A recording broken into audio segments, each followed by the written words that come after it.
Assalamualaikum warahmatullahi wabarakatuh. Nama saya Muhammad Jidan Taher Hasibuan.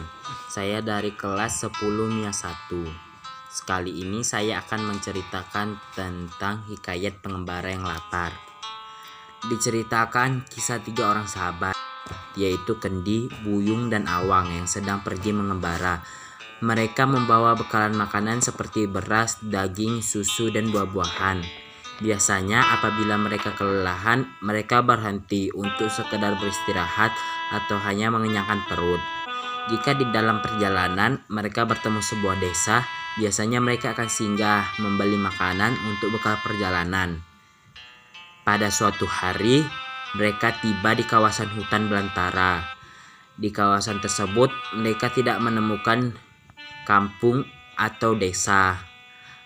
Akhirnya mereka berhenti dan beristirahat di sebuah batang pohon tua yang sangat besar dan sangat rindang. Pembekalan makanan mereka telah habis dan ketiga sahabat itu mulai kelaparan. "Hei, jika ada nasi yang sebanyak kawah pun, aku akan menghabiskannya seorang diri." Tiba-tiba Kendi mengeluh. Dia memegangi perutnya yang sedari tadi belum diisinya, dan badannya ia sandarkan pada pohon tua yang sangat besar itu. "Jika aku kelaparan seperti ini, ayam panggang 10 ekor pun akan aku habiskan," kata Buyung pula. "Kalian tidak boleh berlaku tamak dan membual seperti itu.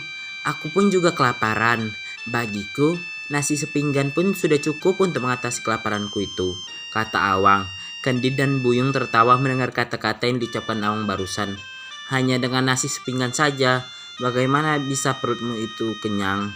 Padahal kamu juga merasa kelaparan seperti yang kami derita."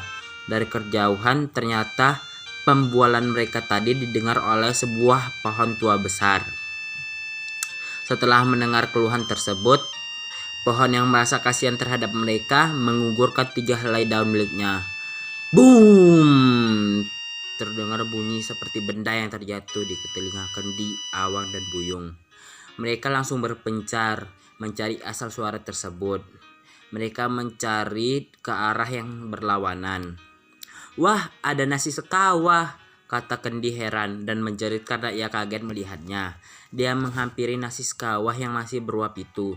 Tanpa berpikir panjang, ia langsung memakan nasi tersebut dengan lahap. "Ayam panggang 10 ekor, wah enaknya," teriak Buyung dari arah timur. Selera makannya muncul ketika melihat ayam tersebut. Ia dengan pasti mengambil ayam tersebut dan memakan yang paling besar dengan lahap. Melihat Kendi dan Buyung yang telah mendapatkan makanan, Awan berjalan semakin dalam ke arah semak-semak tersebut. Perutnya semakin lapar. Tapi ketika dia melewati daun kelembak, dia melihat sepinggang nasi berlauk terhidang di hadapannya. Awang tersenyum dan mengucap syukur karena telah mendapatkan rezeki. Ia memakan nasi sepinggan itu dengan tenang. Selepas makan, Awang merasa kenyang. Ia beristirahat di tempat semula di bawah pohon tua besar itu sambil memperhatikan Kendi dan Buyung yang sedang makan dengan lahap. Kendi bersendawa. Perutnya sangatlah kenyang. Nasi di dalam kawah itu masih tersisa banyak. Ia tidak mampu lagi menghabiskan semua nasi tersebut. "Kenapa kamu tidak menghabiskan kami?" Tiba-tiba nasi di dalam kawah itu bertanya pada Kendi. Aku sudah kenyang," jawab Kendi. "Bukankah kamu berjanji akan menghabiskan kami sekawah?" tanya nasi itu lagi. Tapi perutku benaran sudah kenyang," jawab Kendi. Tiba-tiba nasi itu berkumpul dan mengejar Kendi. Kawah itu menyekap kepala Kendi dan nasi-nasi itu menggerogoti tubuh Kendi. Kendi menjerit meminta tolong. Di sisi lain, Buyung juga kekenyangan. Ia hanya dapat menghabiskan 1 ekor ayam saja. 9 ekor ayam yang tersisa masih ada di tempat pemanggangan. Karena terlalu banyak makan, perutnya terasa mual. Melihat ayam-ayam panggang itu saja, ia merasa muak dan hendak muntah. Buyung segera pergi meninggalkan ayam-ayam itu ke dalam semak. Tetapi tiba-tiba, "Kenapa kamu tidak menghabiskan kami?" ayam panggang itu berbicara. Aku sudah kenyang," kata Buyung. "Makan seekor pun aku sudah muak," katanya lagi. Tiba-tiba muncul 9 ekor ayam jantan dari celah-celah semak itu. Mereka berlari ke arah Buyung.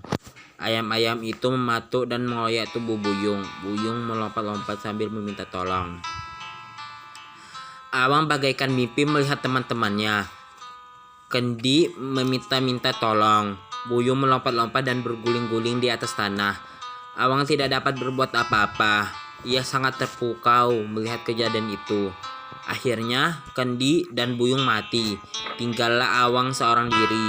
Ia meneruskan semua perjalanannya. Sebelum berangkat, Awang mengambil sepinggan nasi yang telah habis. Sebutir pun tidak menyisa di dalam pinggan tersebut.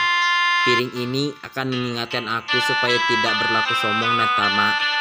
Makan itu secukupnya, jangan berlebihan agar tidak mubazir, kata Awang.